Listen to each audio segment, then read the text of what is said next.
Thomas Soto. Le vrai faux de l'info de la matinale avec Jean-Philippe Ballas. Bonjour Jean-Philippe. Bonjour Thomas. Ce matin, il y a un mot qui fâche, c'est déficit. Oui, la France qui fait des efforts. Défense, illustration avec le secrétaire d'État au budget, Christian Eckert. La France a fait des progrès, la France a réduit ses déficits de moitié, y compris sur les budgets sociaux. En 2010, 150 milliards de déficit, aujourd'hui la moitié, 75 milliards. Alors, depuis 2010, la France aurait réduit ses déficits de moitié, y compris sur les budgets sociaux, nous dit Christian Eckert. C'est vrai ou c'est faux, Jean-Philippe ? C'est vrai, Thomas, si on s'en tient aux chiffres. On a ouvert la boîte aux archives. Le déficit budgétaire de la France culminait bien à près de 150 milliards d'euros en 2010. Et ce n'est certainement pas un hasard si Christian Eckert choisit précisément cette année 2010 comme point de comparaison.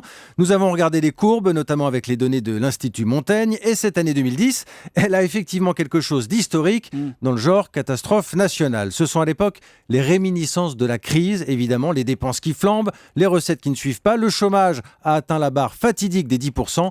Bref, l'horizon est très très sombre. Christian Eckert qui met l'accent sur la réduction des déficits sur les budgets sociaux. Et là encore, le point de repère, c'est 2010, Thomas. Un déficit de la Sécu qui dépasse les 23 milliards d'euros. Il n'était que de 10 milliards ce déficit en 2008. Ça vous donne une idée de la particularité donc de cette année. Et là encore, la crise est en partie responsable. Avec la hausse du chômage, on peut moins compter sur les cotisations des salariés, c'est QFD.